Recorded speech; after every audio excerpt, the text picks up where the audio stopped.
Assalamualaikum warahmatullahi wabarakatuh. Bismillahirrahmanirrahim. Alhamdulillahirabbil alamin. La ilaha illallah wahdahu la syarikalah, lahul mulku wa lahul hamdu wa huwa ala kulli syai'in qadir. Asyhadu an la ilaha illallah wa asyhadu anna Muhammadan abduhu wa rasuluh.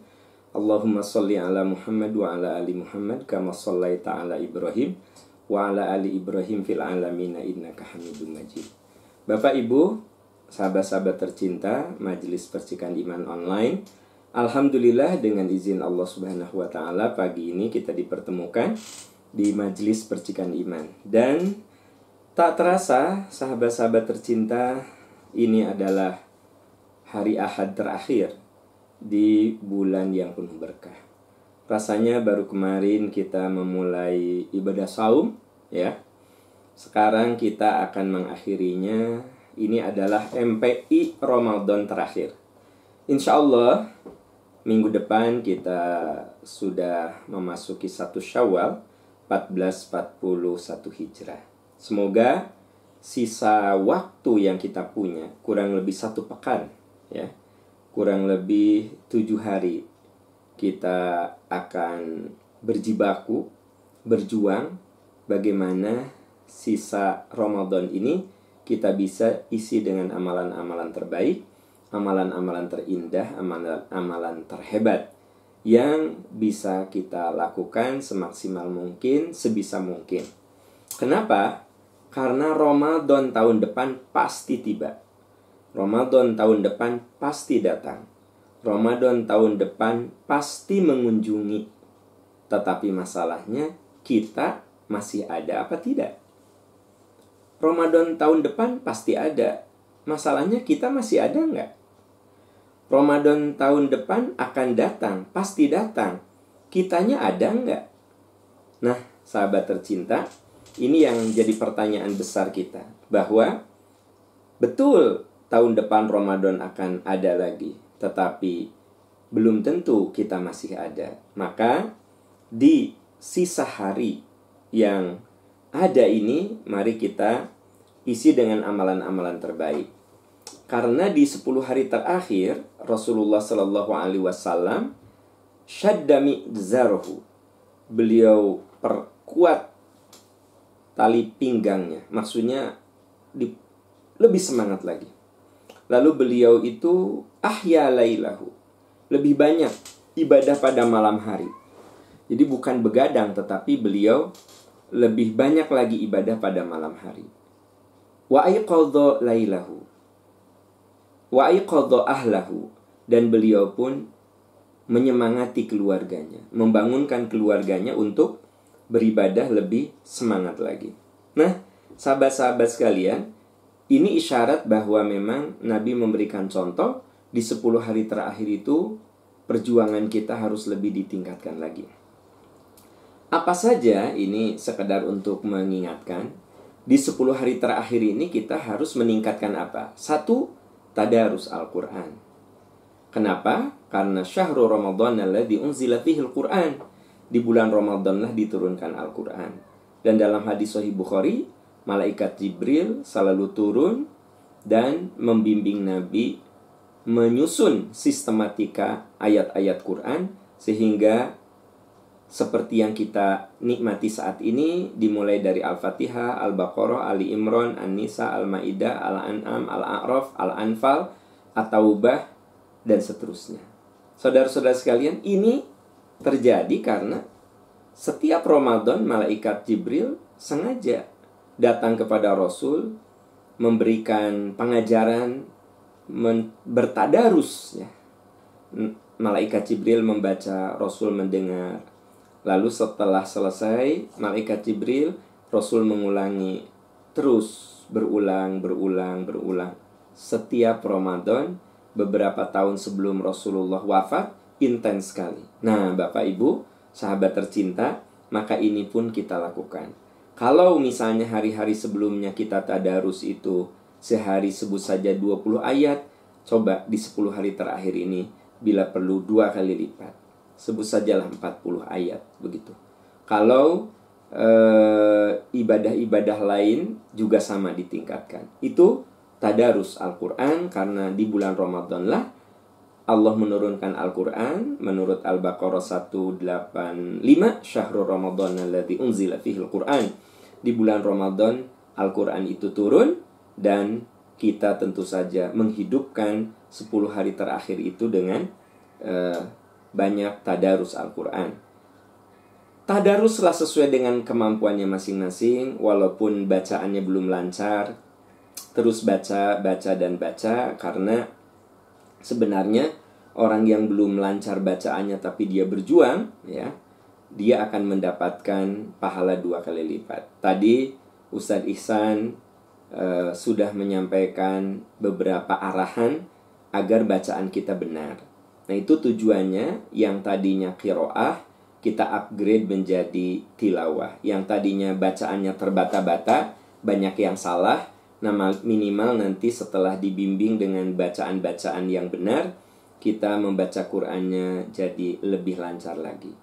Bacalah Al-Quran serajin mungkin, apalagi di 10 hari terakhir, karena Nabi mengatakan Iqra'ul Qur'an, bacalah oleh kamu Al-Quran, fa innahu ya'ti yaumal qiyamati syafi'an li ashabihi. Karena Al-Quran itu akan menjadi penolong di hari di mana tidak ada pertolongan kecuali pertolongan Allah Subhanahu wa Ta'ala.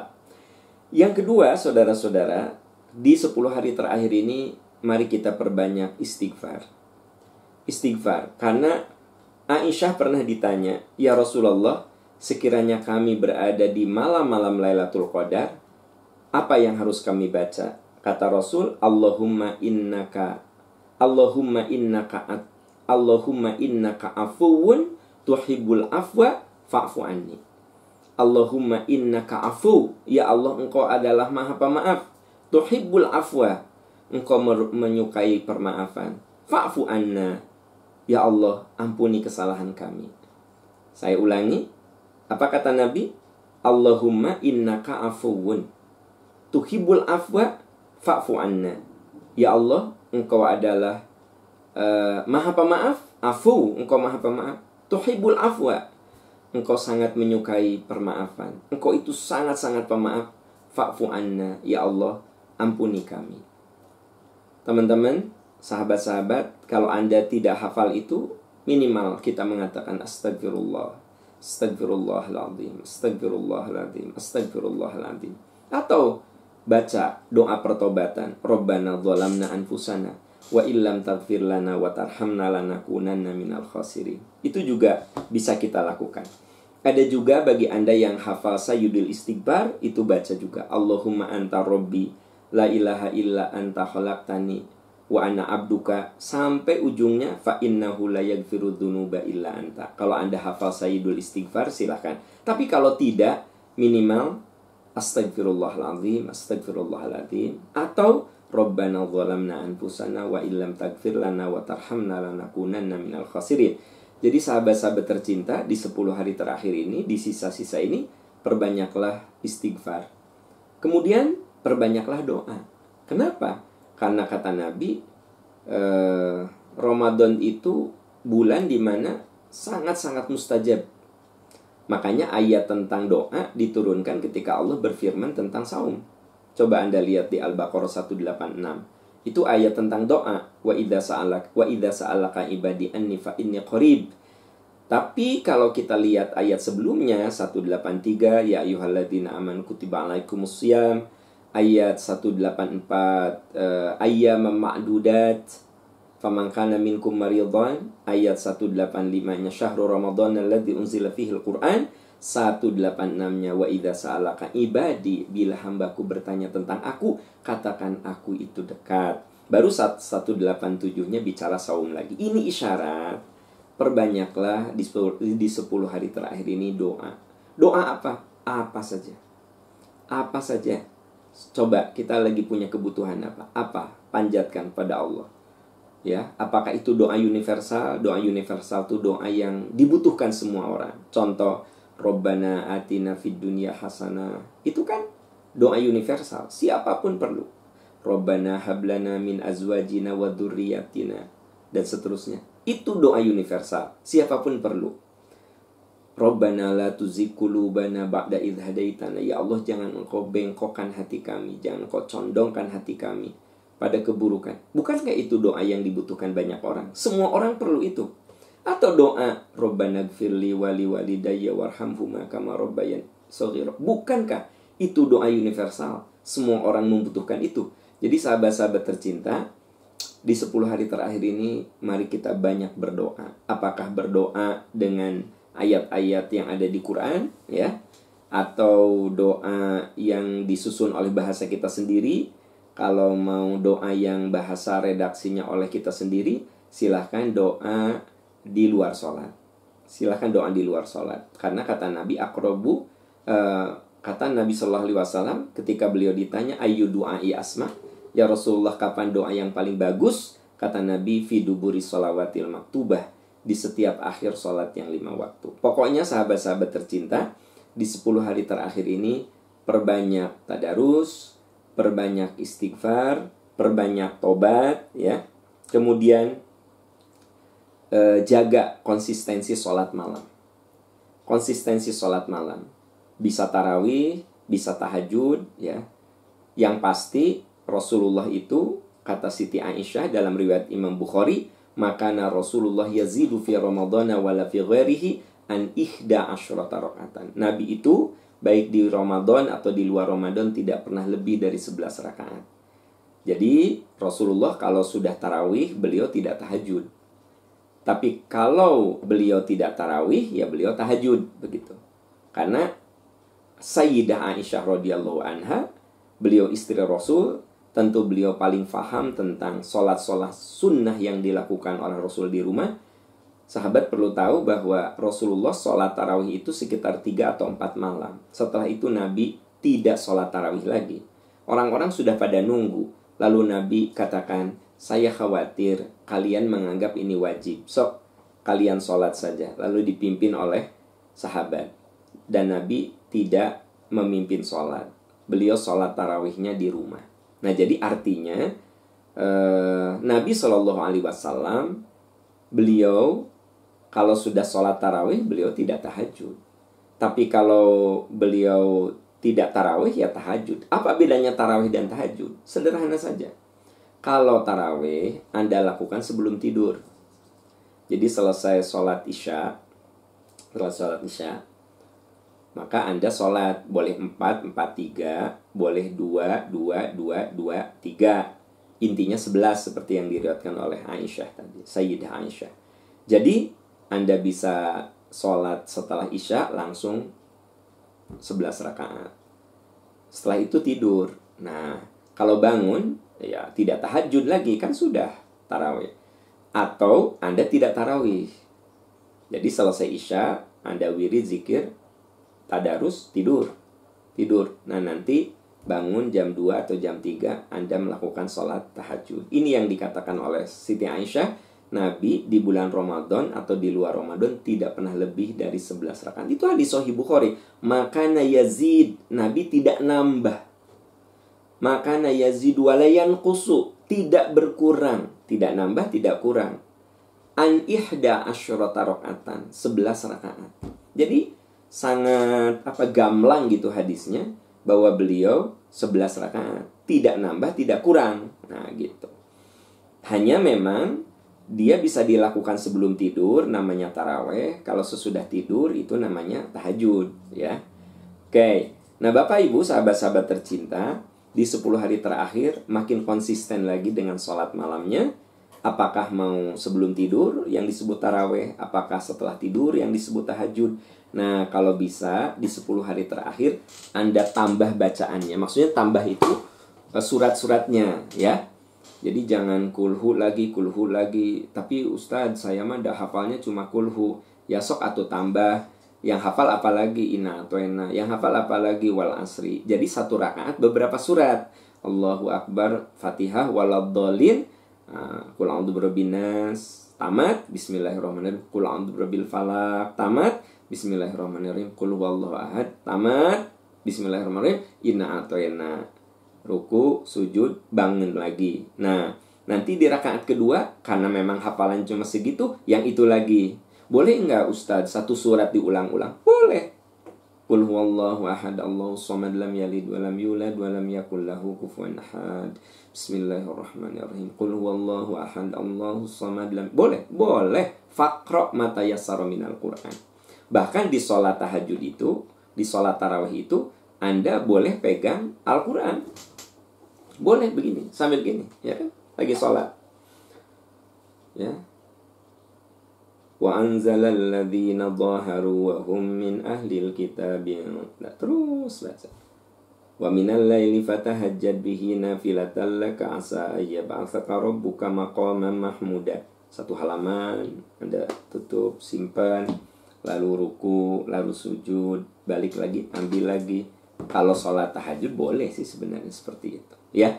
Tapi kalau sholat wajib hanya mengandalkan apa yang Anda hafal saja. Nah, teman-teman sekalian, jadi di 10 hari terakhir ini, supaya kita bisa memetik buah Ramadan, ya, coba di 10 hari terakhir ini kita ada waktu. Di 7 hari ini, ya, di 6 malam tersisa ini kita masih ada waktu. Tidak ada istilah terlambat. Coba tadarus ditingkatkan, doa ditambah, istighfar ditambah lagi, kemudian sholat malam dikonsistenkan. Coba tambah dengan bacaan-bacaan yang lebih panjang. Anda bahkan kalau tidak hafal boleh pegang Al-Quran. Nah, kemudian memperbanyak zikir. Ya ayyuhalladzina amanu dzkurullaha dzikran katsira wasabbihuhu bukratan wa asila. Hai orang yang beriman, banyaklah kamu mengingat Allah dan maha sucikan Allah di waktu pagi dan petang. Atau ada lagi Anda lihat di surat Al-Baqarah 152, ya. Fadhkuruni adzkurkum washkuruli wala takfurun. Al-Baqarah 152. Fadhkuruni adzkurkum washkuruli wala takfurun. Zikir itu, saudara-saudara sekalian, bisa zikir lisani seperti baca subhanallah, alhamdulillah, Allahu akbar, la ilaha illallah, itu zikir lisani. Atau bisa juga menggunakan zikir amali. Apa itu zikir amali? Setiap ucapan, setiap perbuatan yang diridhoi Allah itu namanya zikir. Ibu, kalau di antara ibu yang sekarang ini mendengarkan materi saya, Anda sambil ya bikin persiapan untuk nanti berbuka, ya, udah bikin kolak dari sekarang. Nah, Anda tuh sedang berzikir. Zikir dengan amal. Bapak, kalau Bapak keluar rumah mencari nafkah, berjuang, berjibaku untuk menafkahi anak, istri dengan harta yang halal, nah Anda itu sebenarnya sedang berzikir. Zikir amali. Ini yang dijelaskan di dalam surat Ali Imran. Alladzina yadhkurunallaha qiyaman wa qu'udan wa 'ala junubihim wa yatafakkaruna fi khalqis samawati wal ard. Rabbana ma khalaqta hadza batila subhanaka faqina adzabannar. Jadi kita memperbanyak zikir baik dengan lisan ataupun dengan perbuatan. Nah, yang berikutnya, kalau kita ingin meraih buah Ramadan, ya, bagaimana agar Ramadan ini buahnya ranum, buahnya manis, bisa kita petik, bisa kita nikmati. Tadi satu apa? Tadarus. Yang kedua apa? Banyak doa dan istighfar. Yang ketiga apa? Konsisten dalam beramal soleh, ya kan? Gitu. Kemudian yang keempat, berzikir. Nah, yang kelima, coba tingkatkan sedekah kita.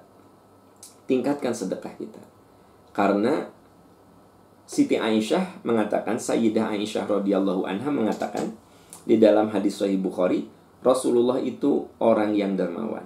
Tapi di bulan Ramadan beliau lebih dermawan lagi. Bahkan seperti angin sepoi-sepoi yang tidak ada habis-habisnya. Nah itu, yang namanya sedekah tidak harus dengan uang, bisa dengan tenaga, bisa dengan pikiran, bisa dengan doa. Dan kalau ada yang punya uang, silahkan dengan materi Anda. Apalagi di suasana seperti sekarang ini, di mana orang banyak yang mengalami ujian kekurangan harta karena puluhan ribu perusahaan ini terhenti, tidak menjadi mesin uang, otomatis karyawan yang ada di dalamnya juga tidak bisa bekerja apa-apa. Sehingga ratusan ribu sekarang ini yang dirumahkan, tidak berpenghasilan. Kenapa? Karena perusahaan juga sudah tidak bisa membayar apa-apa. Emang sudah tidak ada kegiatan. Nah, bagi sahabat-sahabat tercinta yang oleh Allah sekarang masih diberi rezeki, apalagi di suasana seperti ini masih ada THR.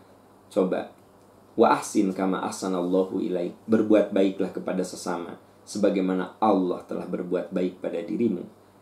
Berbuat baiklah kepada orang yang membutuhkan sebagaimana Allah telah berbuat baik pada dirimu. Nah, ini keutamaan sedekah di 10 hari terakhir. Sahabat-sahabat sekalian, kemudian tentu saja yang keenam di 10 hari terakhir supaya kita meraih buah dari Ramadan apa? Kita harus berjuang bagaimana bisa mendapatkan Lailatul Qadar. Karena Lailatul Qadar ini malam dimana kalau kita beramal pada malam itu, kualitas pahala kita khairum min alfi syahrin. Pahalanya sama dengan seolah kita beribadah selama 1000 bulan. 1000 bulan kan kurang lebih 83 tahun. Umur kita saja belum tentu sampai segitu. Kebayang gak sama Anda? Kalau Anda lagi baca Quran, kalau Anda lagi mencari ilmu di saat malam, Anda lagi mencari nafkah yang halal di saat malam, pokoknya Anda sedang melakukan suatu ibadah yang diridhoi Allah. Karena yang namanya Lailatul Qadar turun bukan hanya kepada orang yang duduk di atas sajadah. Siapapun yang sedang ibadah kepada Allah. Man amila sholihan min dzakarin an untha wa huwa mu'minun falanuhyiyannahu hayatan thayyibatan. Ini bisa dilihat dalam surat An-Nahl 97. Man amila sholihan, siapa yang beramal soleh, min dzakarin au untha, baik laki atau perempuan, falanuhyiyannahu hayatan thayyibatan. Kami akan beri kehidupan yang baik. Walanazziyanna ahsana ma kanu ya'malun. Dan kami akan memberikan balasan terbaik. Nah, ini janji Allah kepada siapapun yang sedang beramal. Salah satunya beramal pada saat terjadinya malam Lailatul Qadar. Jadi Lailatul Qadar itu bukan hanya turun kepada yang sedang iktikaf. Anda yang di rumah, adik-adik yang sedang mengerjakan tugas akhir, ya, jam 12, jam 1, jam 2 Anda tetap masih baca buku, Anda di depan laptop, nawaitunya ingin selesai kuliah, dan dengan selesai kuliah itu nanti orang tua Anda bakal bahagia, bakal senang dengan apa yang Anda lakukan, maka sesungguhnya itu adalah merupakan suatu amal soleh. Man amila sholihan. Lalu terjadi Lailatul Qadar, maka Anda akan dapat Lailatul Qadar itu. Karena pada malam Lailatul Qadar tanazzalul malaikatu warruhu fiha biidni rabbihim min kulli amr. Malaikat semuanya turun sampai bumi ini penuh berdesakan oleh malaikat. Makanya Lailatul Qadar diartikan juga sebagai malam yang berdesakan. Lailatul Qadar itu diartikan malam kemuliaan, tapi juga diartikan malam berdesakan. Apa itu berdesakan? Tanazzalul malaikatu warruh. Malaikat Jibril dan malaikat-malaikat lain turun ke bumi ini. Nah, Bapak Ibu sahabat-sahabat sekalian, jadi kalau kita ingin meraih kemuliaan Ramadan, ingin meraih Lailatul Qadar, kita tingkatkan segala amalan-amalan soleh. Dan yang ketujuh yang bisa kita lakukan di 10 hari terakhir untuk meraih keberkahan, untuk meraih buah, untuk memetik buah yang sangat indah di bulan Ramadan adalah apa? Beriktikaf. Di dalam surat Al-Baqarah ayat 187, wa antum akifuna fil masajid. Kamu beriktikaf di masjid. Nah, masalahnya sekarang situasi dan kondisi tidak memungkinkan untuk iktikaf di masjid. Dan yang namanya iktikaf itu menurut rumusnya ya di masjid. Paham gimana kalau saya di rumah? Ya itu mah bukan kalau di rumah mah bukan iktikaf namanya. Karena yang namanya iktikaf itu habsun nafsi fil masjid. Mengurung diri di dalam masjid. Dan ada aturan-aturan orang yang iktikaf di dalam masjid itu. Berarti syarat iktikaf itu di masjid. Ya. Nah, tapi saudara-saudara sekalian, Anda boleh melakukan amalan-amalan yang biasa dilakukan oleh orang iktikaf. Di mana? Ya di rumah. Ya, seperti ibu-ibu. Misalnya ini suasananya tidak sedang kena musibah COVID-19 misalnya. Kan Anda tidak perlu iktikaf kalau Anda masih punya anak, masih ada yang harus diurus, ya. Karena zaman Rasulullah, istri Nabi itu iktikaf setelah Rasulullah wafat. Jadi sebenarnya iktikaf itu dianjurkan untuk bukan untuk yang masih muda-muda yang masih punya kewajiban. Saya suka rada aneh juga cara berpikir. Memang niatnya bagus bahwa iktikaf, tapi dia titipkan anaknya ke mertua, dia titipkan anaknya ke orang tua gitu loh. Ya Anda merepotkan orang tua lah. Kalau mau iktikaf, anak-anak sudah pada gede, ada yang sudah, pokoknya sudah bisa mandiri, ya ada yang sudah kerja, pokoknya udah mandiri lah, udah kuliah, lalu Anda iktikaf, oke. Kalau anak-anak masih keep in touch, masih butuh dilayani oleh Anda, masih butuh diurus Anda, masa anak kita balita terus Anda iktikaf, itu saya nggak ngerti. Ada sejumlah ibu-ibu muda, dia iktikaf. Saya tanya, Bu, Ari putra ibu gimana? Cenah saya titipin ke orang tua. Kenapa Anda melakukan satu ibadah tapi kemudian merepotkan orang tua? Nah coba, cara berpikir kita kudu benar, kudu sesuai sunnah Rasul. Coba baca dalam hadis Sahih Bukhari, istri Rasul itu iktikaf setelah Rasulullah wafat. Artinya apa? Setelah nggak ada yang harus diurus lagi, ya. Ibu-ibu yang suaminya udah wafat, sok Anda iktikaf boleh.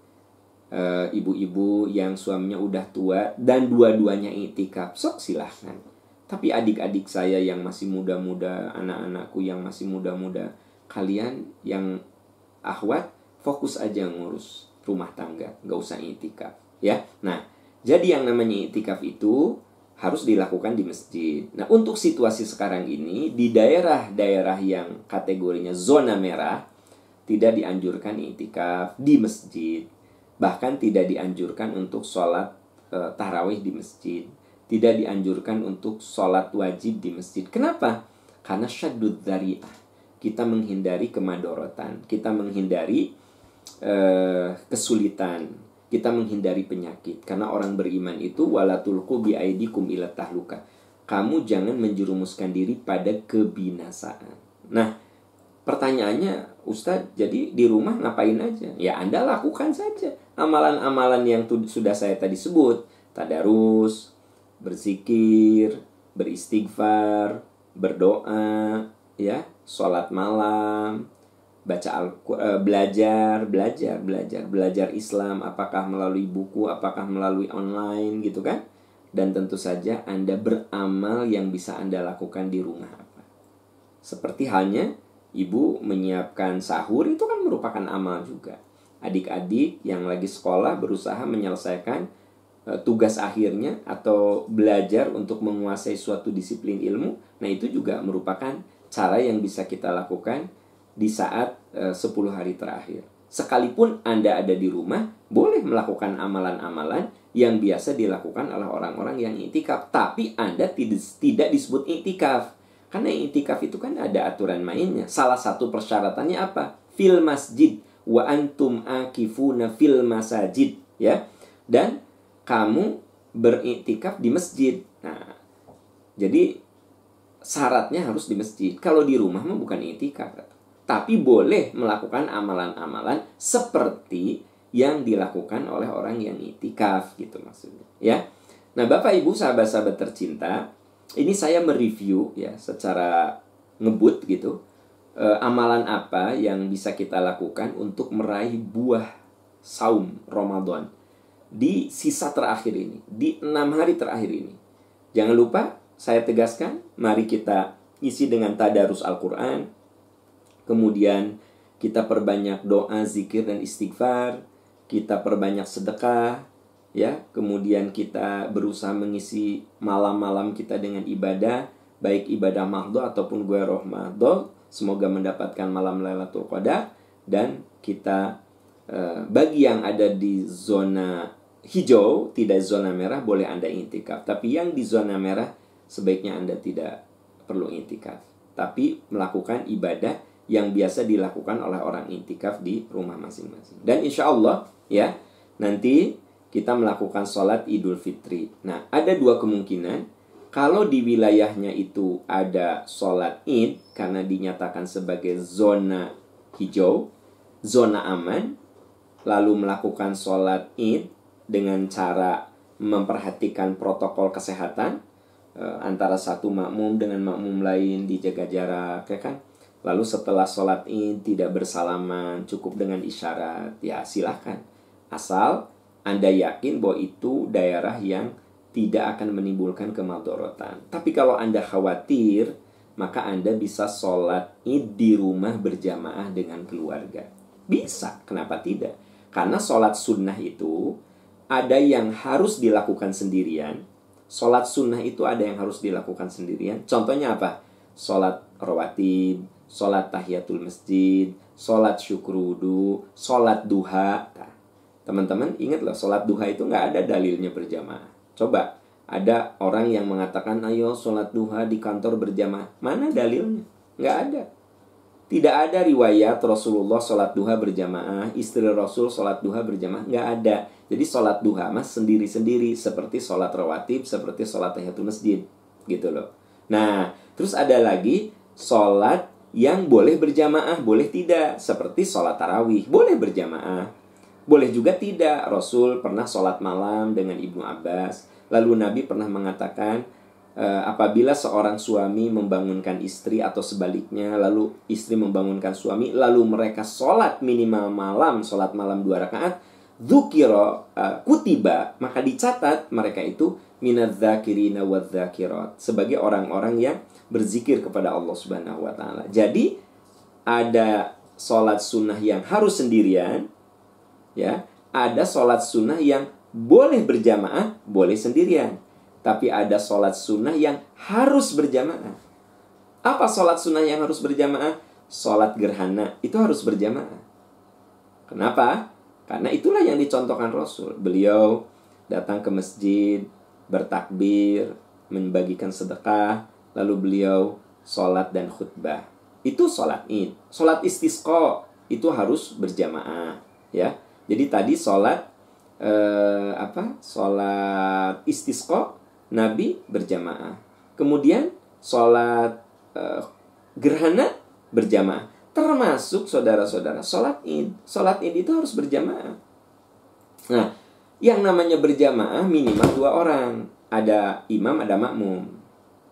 Tapi ada yang mengatakan 4 orang. Yaitu namanya pendapat. Yang pasti namanya berjamaah ada imam, ada makmum. Ya makmumnya lebih dari 2 bagus, ya, begitu. Sebenarnya berjamaah itu berdua juga bisa, yang namanya berjamaah. Nah, jadi karena kondisi darurat, kita sholatnya tidak di lapangan.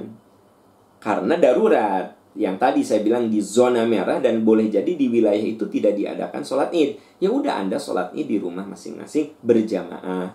Suami jadi imam, anak-anak jadi makmum. Caranya gimana? Takbir 7 kali di rakaat pertama dan 5 kali di rakaat kedua. Sudah selesai. Kalau suaminya itu bisa memberikan nasihat, barang 5 menit, 10 menit boleh.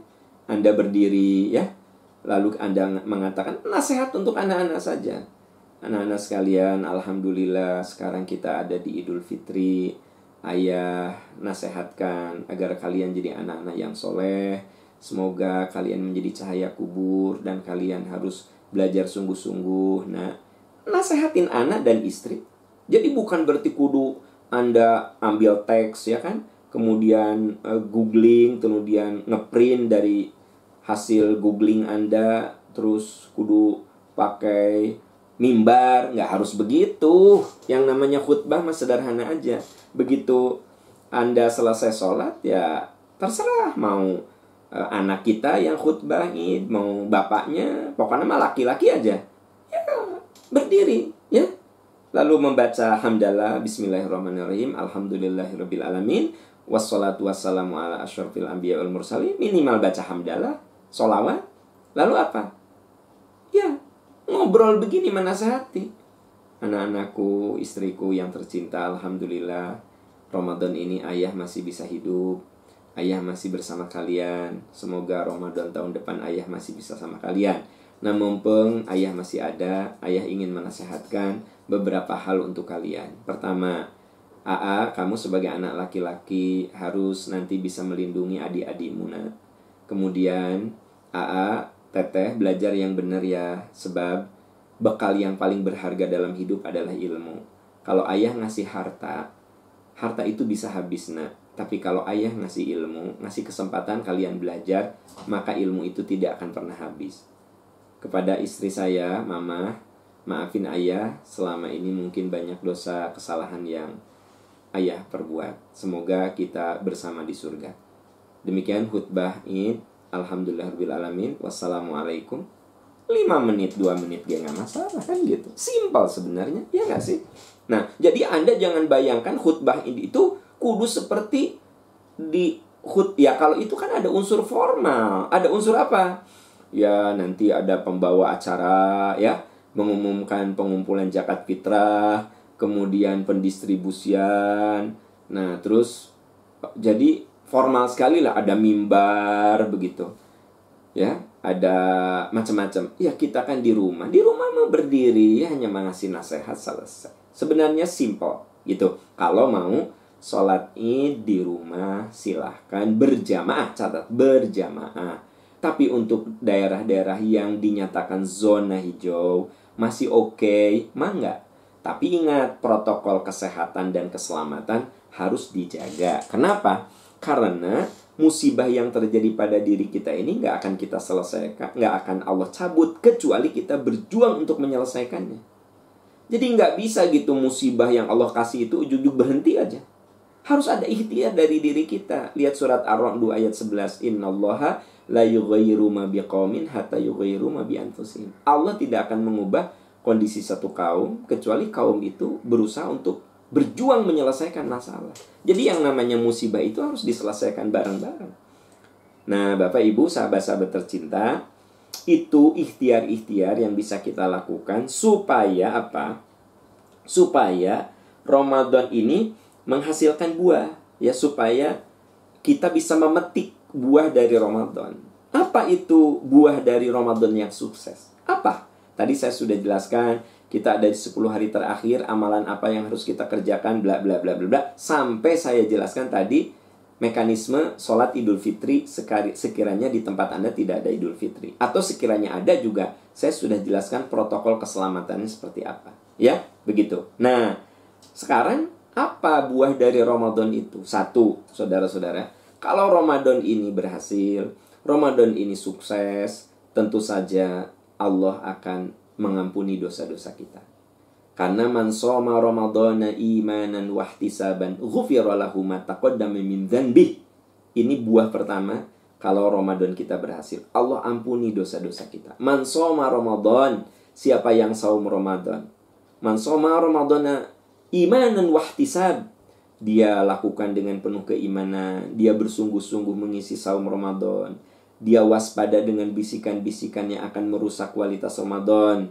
Ghufira lahu ma taqaddama min dzanbih. Allah akan ampuni dosa-dosa. Ini janji Allah. Dan tidak mungkin Allah menyalahi janji. Innallaha la yukhliful mi'ad. Allah tidak akan menyalahi janji. Jadi sahabat-sahabat tercinta apa? Buah dari saum Ramadan itu Allah mengampuni dosa-dosa kita. Menurut hadis Sahih Bukhari, Allah mengampuni dosa-dosa kita. Nah, lalu di dalam surat An-Nisa ayat 11 ada penegasan. Saum yang mana yang akan yang menjadi penyebab diampunnya dosa-dosa kita? In tajtanibu kaba'ira ma tunhauna anhu nukaffir ankum sayyi'atikum wa nudkhilkum mudkhalan karima. Jika kamu menjauhi dosa yang aku larang, aku ampuni kesalahanmu, aku masukkan ke surga. Jadi sahabat-sahabat tercinta, buah yang akan kita rasakan, akan kita petik, akan kita petik. Kalau Ramadan kita sukses apa? Allah mengampuni kesalahan kita. Allah ampuni kesalahan kita. Dan Anda perlu tahu, sebenarnya orang masuk surga karena diampuni kesalahan, bukan karena amalnya banyak. Jadi amal banyak itu tidak akan jadi jaminan surga kalau dosa tidak diampuni. Makanya Nabi mengatakan lan yudkhilal jannata ahadakum amaluh. Amal seseorang itu tidak bisa memasukkan ke surga. Sahabat bertanya, bagaimana dengan engkau ya Rasulullah? Wala ana. Amal saya pun tidak akan bisa memasukkan ke surga. Illa ayyataghamadani Allahu bi rahmati. Kecuali kalau amal itu dibingkai dengan rahmat Allah. Apa itu rahmat? Coba lihat Az-Zumar ayat 18. Rahmat itu adalah dosa-dosa yang terampuni. Dosa-dosa yang terampuni, cinta Allah yang menyebabkan dosa kita diampuni. Nah, itu namanya rahmat. Juga As-Saff ayat 12. 12, 13. Yaghfir lakum dzunubakum. Allah ampuni kesalahanmu wa yudkhilkum jannatin tajri min tahtihal anhar. Dan Allah masukkan kamu ke dalam surga. Nah, jadi sahabat-sahabat tercinta, yang namanya Ramadan akan kita petik buahnya, ya. Kalau kita sungguh-sungguh, apa buahnya? Satu, dosa kita diampuni. Dosa kita diampuni. Makanya kan tadi saya katakan di 10 hari terakhir, di sisa ini kita kudu banyak istighfar, banyak tobat, banyak mohon ampun, kan gitu. Ya. Karena innallaha yuhibbut tawwabin. Allah menyukai orang-orang yang banyak bertobat dan beristighfar. Nah, itu yang pertama. Dosa kita diampuni. Yang kedua, buah dari saum Ramadan apa? Allah memberikan keberkahan pada kita. Ini dijelaskan di surat Al-A'raf ayat 96. Al-A'raf 96, ya. Kalau tadi surat apa tadi? Surat An-Nisa, ya. Saya make sure takut salah. Tadi saya katakan surat An-Nisa ayat Surat An-Nisa ayat 31. Ya, An-Nisa ayat 31. Jadi poin yang pertama, buah dari Ramadan adalah kalau kita saum tuh bukan hanya menahan lapar dan dahaga, tapi juga kita bisa meninggalkan apa-apa yang dilarang. Gosip kita tinggalkan, fitnah kita tinggalkan, dosa kita tinggalkan. Yaghfir lakum dzunubakum. Allah ampuni kesalahanmu. Makanya Nabi mengatakan kamin shaimin. Betapa banyak orang yang saum, falaisa lillahi hajatun fi ayyada'a ta'amahu wa syarabah. Allah tidak butuh dengan menahan lapar dan dahaga orang itu, karena orang itu saum tapi maksiat dia jalani, dosa dia lakukan. Falaisa lillahi hajah. Allah tidak butuh. Maksudnya apa? Saum seperti itu hanya menggugurkan kewajiban saja, begitu. Nah, jadi sahabat-sahabat, yang pertama, buah dari Ramadan apa? Allah ampuni kesalahan. Merujuk juga kepada hadis sahih Bukhari. Man shoma Ramadhana imanan wa ihtisaban ghufira lahu ma taqaddama min dzanbi. Siapa yang shoma Ramadan atas dasar iman, dia jalani Ramadan dengan segala kesungguhan, Allah hapus kesalahannya. Dikuatkan dengan surat An-Nisa ayat 31. Ya, itu yang pertama. Yang kedua, saudara-saudara sekalian, buah dari Ramadan itu Allah akan memberkahi hidup kita. Allah kasih keberkahan. Ini dijelaskan dalam surat Al-A'raf ayat 96. Al-A'raf ayat 96. Walau anna ahlal qura amanu wa taqaw la fatahna alaihim barakatim minas sama'i wal ard. Kalau penduduk satu bangsa beriman dan bertakwa, kami buka pintu keberkahan. Ingat, kalau iman dan takwa. Anda tahu kan? Inti dari Ramadan itu la'alakum tattaqun, agar kamu takwa. Nah, kalau kamu takwa, kami buka pintu keberkahan. Jadi buah dari saum Ramadan itu adalah Allah memberikan keberkahan. Berkah itu macam-macam bentuknya. Bisa berkah umur. Orang yang berkah umur apa? Makin tua makin soleh. Jadi Ramadan itu membuat dia makin soleh, makin soleh, makin soleh. Klimaksnya dia di saat umurnya habis, Allah panggil. Itu yang kemudian orang yang umurnya berkah itu makin tua makin soleh, makin soleh. Sahabat-sahabat sekalian, ya. Nah, luar biasa. Kenapa? Karena betapa ruginya orang yang menjalani kehidupan makin tua, bukan makin soleh, tapi makin jauh dari agama. Nabi mengatakan man kana yaumuhu khairan min amsihi fa huwa marhum. Siapa yang kualitas kesolehan hari ini lebih baik, itu orang yang diberkahi. Jadi kita kudu berusaha, ya bolehlah kita, bukan boleh, kita sebagai manusia boleh jadi pernah berbuat dosa dan maksiat. Ya kita bertobat, kita perbaiki. Apalagi ini masih ada sisa 6 hari untuk kita banyak bertobat, mohon ampun, kita perbaiki, bertobat, beristighfar.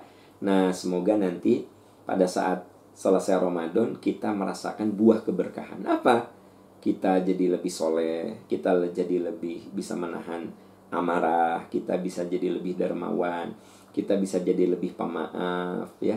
Kita bisa jadi lebih aware, peduli terhadap penderitaan orang lain. Nah, itu semua bisa kita dapatkan kalau kita ini berkah, yaitu buah dari saum Ramadan kita petik berupa keberkahan. Yang ketiga, hidup kita terbimbing. Orang yang Ramadannya berhasil, Allah akan bimbing orang itu. Ya, lihat surat Al-An'am 125. Fama yuridillahu ayyahdiyahu yashrah sadrahu lil Islam. Siapa yang oleh Allah diberi hidayah, maka Allah bimbing dia dengan cara orang itu merasa gampang, merasa mudah dalam beramal soleh. Jadi buah dari Ramadan apa? Hidup kita penuh hidayah, terbimbing. Rasanya malas kita mau berbuat dosa, dan kita bersemangat sekali berbuat amal soleh. Jadi kalau ada orang yang mengajak ke majelis ilmu, semangat. Ngajak untuk berpartisipasi dalam kehidupan sosial yang meringankan beban orang lain, bersemangat. Jadi excited untuk hal-hal yang bersifat amal soleh begitu. Nah, itu namanya orang yang hidupnya terbimbing. Nah, kemudian yang berikutnya tentu saja orang yang bisa memetik buah dari Ramadan, kalau dipanggil oleh Allah dia husnul khatimah. Dia husnul khatimah, yaitu mati dalam keadaan Allah ridho. Apapun penyebab kematian kita, kita tidak tahu kan sebab mati kita ini apa. Ada yang sakit juga macam-macam. Ya, ada yang cancer, ada yang COVID-19, ada yang cuci darah, ada yang hipertensi, ada yang macam-macam. Kalau sakit, kecelakaan, macam-macam. Ya, bahkan ada yang meninggal tanpa ada gejala sakit, gitu loh. Tapi yang pasti saudara-saudara, dalam keadaan apapun kita mati, nah Allah itu sedang ridho. Berarti kalau kita ingin mati dalam keadaan Allah ridho, kita kudu menciptakan peluang-peluang itu, yaitu kita isi hidup dengan amalan-amalan terbaik, sehingga kapanpun kematian menjemput, memang kita sedang dalam keadaan beramal soleh, ya. Nah, ini yang kemudian dijelaskan di dalam surat Fussilat ayat 30, bahwa orang yang husnul khotimah itu saat meninggal ruhnya tersenyum. Kenapa tersenyum? Karena kata malaikat, begitu ruhnya diambil, apa kata malaikat? Allah takhafu wa la tahzanu. Kamu jangan takut, jangan sedih, bergembiralah, surga menunggu kamu. Surga menunggu kamu. Nah, sahabat-sahabat tercinta, indah sekali kalau saum kita berhasil. Apa? Kita akan husnul khotimah. Dan yang terakhir, kalau saum kita berhasil apa? Kalau kita sama-sama berhasil, istri, anak, mantu, cucu, berhasil semuanya, reuni lagi di surga, bertemu lagi di surga. Nah, semoga jamaah majelis percikan iman yang ada di berbagai daerah ini, karena memang kita disatukan dengan streaming, ya, mau lewat YouTube, mau lewat Facebook, mau lewat Instagram. Nah, puluhan ribu yang hadir sekarang, yang mendengarkan sekarang ini, semoga kita bukan hanya bertemu di surga, Allah pertemukan. Bukan hanya ketemu di dunia, Allah pertemukan kita lagi, reuni lagi di surganya nanti. Jannatu adni yadkhulunaha wa man salaha min abaihim wa azwajihim wa dzurriyyatihim wal malaikatu yadkhuluna alaihim min kulli bab salamun alaikum bima sabartum fa ni'ma uqbadar. Surat Ar-Ra'd ayat 23-24. Mereka masuk ke dalam surga Aden, bertemu dengan orang-orang soleh. Mereka bisa nenek moyang mereka, pasangan hidup mereka, anak cucu mereka, sahabat-sahabat mereka. Wal malaikatu yadkhuluna alaihim min kulli bab. Lalu malaikat masuk dari semua pintu. Apa kata malaikat? Salamun alaikum bima sabartum. Selamat, kalian masuk surga karena hidup kalian penuh dengan kesabaran.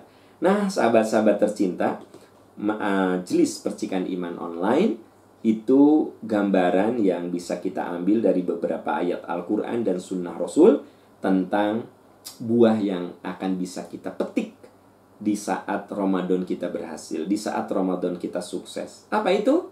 Kita akan mendapat ampunan dari Allah Subhanahu wa Ta'ala.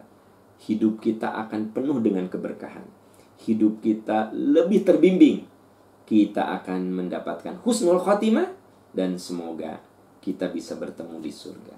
Sahabat-sahabat tercinta, kita masih punya waktu 1 minggu lagi sampai dengan hari Sabtu. Mari kita berjuang, mari kita berjibaku mengisi Ramadan dengan amalan-amalan yang sudah saya tadi ceritakan di awal, ya. Selamat Hari Raya Idul Fitri, insya Allah minggu depan kita sudah berhari Raya Idul Fitri. Kata Nabi, orang yang berhari raya itu punya 2 kenikmatan. 1, kenikmatan karena dia bisa menyelesaikan tugas ibadahnya. Yang kedua, dia mendapatkan kebahagiaan karena berharap bertemu Tuhannya dalam keadaan jiwa kita bersih, diampuni segala dosa di bulan yang penuh berkah ini. Selamat menunaikan ibadah saum. 6 hari lagi kita berjuang. Semoga Allah mengantarkan kita kepada husnul khotimah, diampuni dosa, diberkahi, dibimbing dengan hidayah. Sahabat-sahabat tercinta, itu yang bisa saya sampaikan. Insya Allah kita dipertemukan lagi oleh Allah Subhanahu wa Ta'ala. Subhanaka Allahumma wa bihamdika, asyhadu an la ilaha illa anta, astaghfiruka wa atubu ilaik. Walhamdulillahi rabbil alamin. Wassalamualaikum warahmatullahi wabarakatuh.